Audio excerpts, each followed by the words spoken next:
Hello दोस्तों, आप सभी लोगों का स्वागत है। आज हम मैथ के कुछ सवाल बनाने वाले हैं। वर्ज गुणन विधि से इस समीकरण को हम हल करेंगे। अगर आपको इस तरह के प्रश्न नहीं आता है बनाने के लिए वर्ज गुणन विधि से, तो हम आपको अच्छा तरीके से समझाने की कोशिश करेंगे।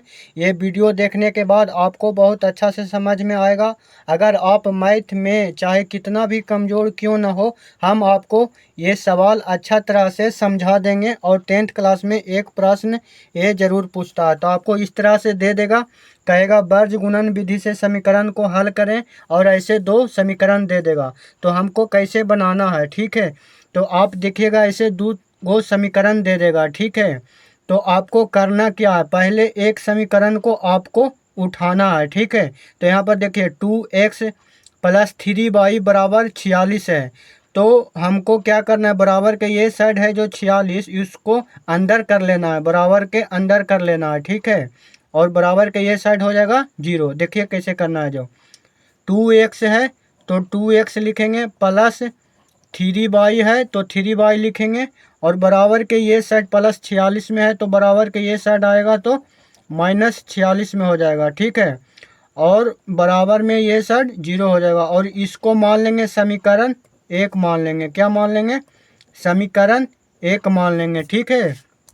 उसके बाद दूसरा जो ये समीकरण दिया हुआ है, इसको भी ऐसे करेंगे, 3x + 5y, और बराबर के ये साइड प्लस में 74 है तो बराबर के ये साइड जाएगा तो -74 हो जाएगा, बराबर 0। और इसको मान लेंगे दूसरा समीकरण, ठीक है। इसको मान लेंगे हम दूसरा समीकरण। आपको ऐसे पहले करना पड़ेगा, ठीक है जी। उसके बाद अगर इधर बराबर के ये साइड -74 में होता तो बराबर के ये साइड आता तो प्लस में हो जाता, ठीक है।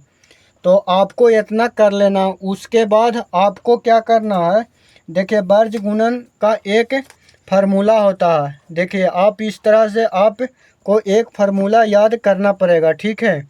ये देखिए, तो इसमें B1 C2 है, C1 A2 है, तो इसका हमको वैल्यू निकालना पड़ेगा, ठीक है। तो इसको हमको निकालना पड़ेगा। कैसे निकालेंगे जो हम देखेंगे, ठीक है। इसमें हमको A1 A2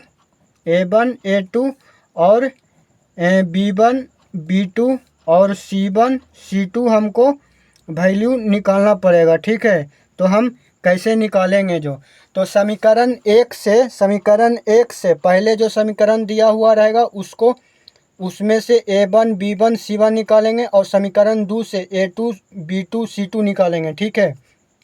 तो हम कैसे निकालेंगे, तो यहाँ पर देखिएगा एक्स बाई दोनों समीकरण में दिया हुआ रहेगा। एक्स बाई को नहीं लिखना, एक्स बाई के जो गुणज में रहेगा वहीं हमको लिखना है, ठीक है।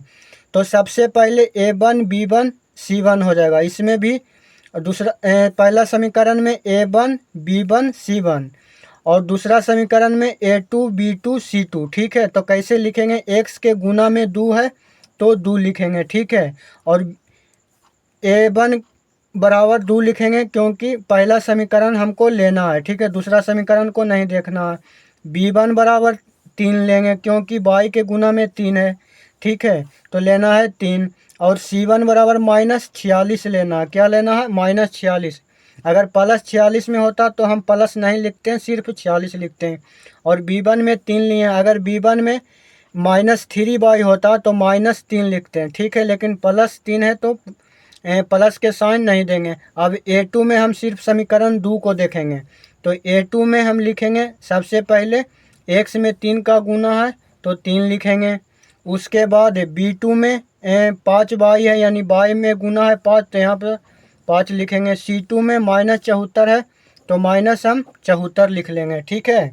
आपको यहाँ पर इतना समझ में आना चाहिए, अच्छा से समझ में आना चाहिए, तब जाके आप आगे बना सकते हैं, ठीक है। सबसे पहले आप इतना निकालना सीख लीजिए। देखिए पहला समीकरण को हमको A1 B1 C1 का मान निकालना, और दूसरा समीकरण से हमको A2 B2 C2 निकालना है, ठीक है। आपको भी ऐसे ही करना। उसके बाद हम फार्मूला लिखेंगे, ठीक है जी।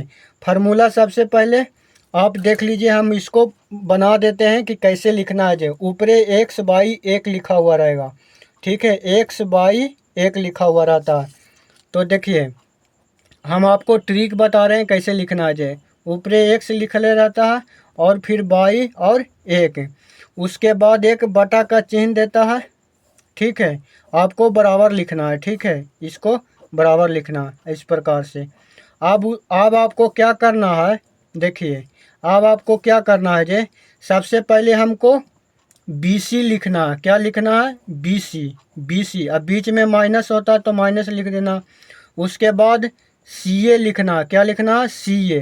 उसके बाद AB लिखना है। क्या लिखना है? AB। और बीच में माइनस माइनस लगा देना है। ठीक है, BC CA AB, BC CA AB 2-4 बार बोलिएगा तो आपको याद हो जाएगा। उसके बाद आपको पता है क्या करना है, जो देखिए BC CA AB लिखना है। इसमें BC लिखना है तो 2 बार, CA लिखना है तो 2 बार, AB लिखना है तो 2 बार आपको, और ऊपर x बाई एक और इधर बराबर बराबर। उसके बाद क्या करना है, 12-21 लिखना है। क्या लिखना है? सबसे पहले पहले 1 लिखना है, उसके बाद 2 लिखना है। ठीक है, 12-21, 12-21, 12-21 ऐसे करके आपको लिखना है। ये आपको आसानी से याद हो जाएगा। ठीक है, उसके बाद देखिए B1 C2 हो गया, B2 C1 हो गया, C1 A2 हो गया, माइनस C2 A1 हो गया। अब इसको वैल्यू को आप बैठा दीजिए। ठीक है, जैसे जैसे दिया उसे उसे आप बैठा दीजिए। ऊपर x है तो x लिखेंगे, और नीचे बटा में देखिए B1 है तो B1 क्या है, B1 3 दिया हुआ है तो यहाँ लिखेंगे हम 3। ठीक है, इसको कोष्टक में घेर देना है और बीच में एक डॉट का चिन्ह दे देना है। अब देखिए C2 दिया हुआ है -74, तो इसको लिखना है ब्रैकेट में -74, बीच में माइनस है तो माइनस लिखेंगे। उसके बाद देखिए B2 दिया हुआ है तो B2 है 5, इसको कोष्टक में लिखना है, बीच में एक डॉट गुना का चिन्ह देना। उसके बाद देखिए C1 है तो C1 -46 है ना जी। उसके बाद बराबर का चिन्ह है तो बराबर लिखना। उसके बाद बाई है और नीचे एक बटा का चिन्ह देना। उसके बाद देखिए C1 है तो C1 -46 है तो यहाँ लिखना -46, बीच में डॉट, और A2 दिया हुआ है 3। ठीक है, अब बीच में माइनस है तो माइनस लिखेंगे। उसके बाद देखिए C2 दिया हुआ है -74। ठीक है, और A1 बराबर दिया हुआ है 2, है ना जी, 2। उसके बाद बराबर है तो बराबर। उसके बाद 1 है बटा में A1 बराबर दिया हुआ है 2 लिखेंगे। उसके बाद B2 बराबर दिया हुआ है 5 तो 5 लिखेंगे। फिर माइनस है तो माइनस, और A2 बराबर दिया हुआ है 3 तो 3 लिखेंगे। फिर डॉट, फिर B1 बराबर दिया हुआ है 3। ठीक है, इतना आपको करने के बाद अब आपको इसको और सोल्व करना है। ठीक है, इसको अब आपको और सोल्व करना है। तो हम कैसे करेंगे, देखिए ऊपर x लिखा हुआ है तो x लिखेंगे। उसके बाद -74 में 3 से गुना करेंगे, -74 में 3 से गुना करेंगे तो -222 हो जाएगा। बीच में माइनस है तो माइनस है।